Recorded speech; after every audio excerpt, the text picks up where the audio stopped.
मला घराच्या बाहेर काढून तुला वाटलं तू जिंकलीस. काय तो म्हणे, न्यायाने जगणारी, न्यायाने वागणारी. हा न्याय आहे, हा न्याय आहे. घरातल्या प्रौढ स्त्रीला तू रस्त्यावर बाहेर करतेस.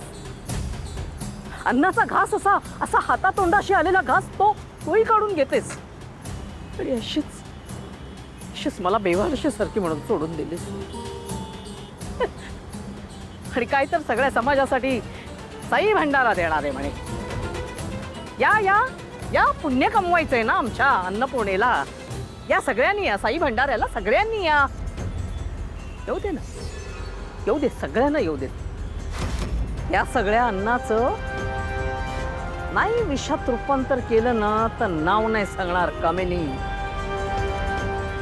कारण हा कामिनीचा डाव आहे.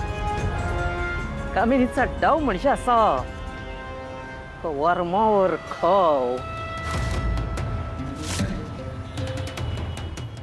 तुम्ही केलेल्या रिक्वेस्टनुसार आम्ही गावच्या पोलीस स्टेशनमध्ये रिपोर्ट्स मागवले. खरं तरी आमच्या परमिशनमध्ये नव्हतं, पण ऋषी सर हे तुमच्यासाठी केले.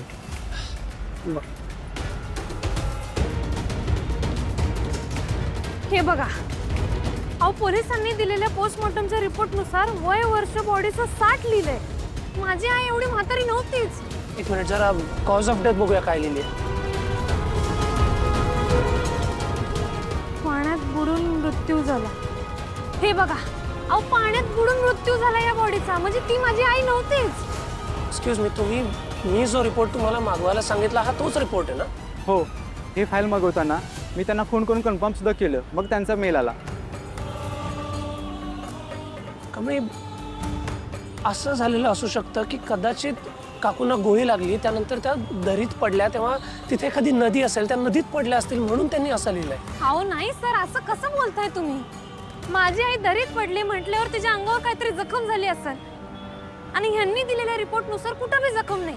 अहो निदान गोळी लागल्याची तरी असेल की नाही जखम? नाही नाही नाही सर, आपलं लय चुकलंय. आपण नीट तपास केलेलाच नाही, त्याच्यामुळे सगळं झालंय. आपण DNA टेस्ट तरी करायला पाहिजे होती की नाही त्या बॉडीची. तशी सर आपण भावनेच्या भरात लय मोठा निर्णय घेतला बघा. आपण विश्वासच ठेवायला नको होता. अगं पण गावात दुसरी कुठलीच बॉडी सापडली नव्हती आणि आपण त्या सामानावरूनच ही बॉडी आयडेंटिफाय केली ना. सरोज काकू कुठेच सापडत नव्हत्या. अहो सर, पण पोलिसांनी पोस्टमॉर्टमच्या आधीच सगळे रिपोर्ट दिले की नाही, आधीच डिक्लेअर करून टाकलं. आणि ह्याच्यात जेवढं काय वर्णन दिलंय त्याचा आणि माझ्या आईचा लांब पर्यंत संबंध नाही. मग पोलिसांनी असं कसं केलं? आपण त्यासनी जाब विचारायलाच पाहिजे. हे बघा मॅडम, ऐकून घ्या तुम्ही. हे सगळं गावच्या पोलीस स्टेशनमध्ये घडले. तिकडे जास्त सोयीसुविधा नसतात हो, आणि पोस्टमार्टम रिपोर्ट यायला, DNA करायला फारच वेळ लागतो. तिकडे मुंबईसारखी सिस्टीम काम नाही करत. त्यांनी बॉडी ठेवली होती 2 दिवस, पण ती ठेवण्याच्या अवस्थेत नव्हती, म्हणून त्यांनी अंत्यसंस्कार करून टाकले. त्यात त्यांची काही चुकी? तुम्ही पण थोडं समजून घ्या ना. कमळी, हे बघ तू शांत हो. मला वाटतं आता तुला सगळीकडे भास होत आहेत की तुझी आई आजूबाजूला आहे म्हणून तुला असं वाटतंय, बाकी काही नाही.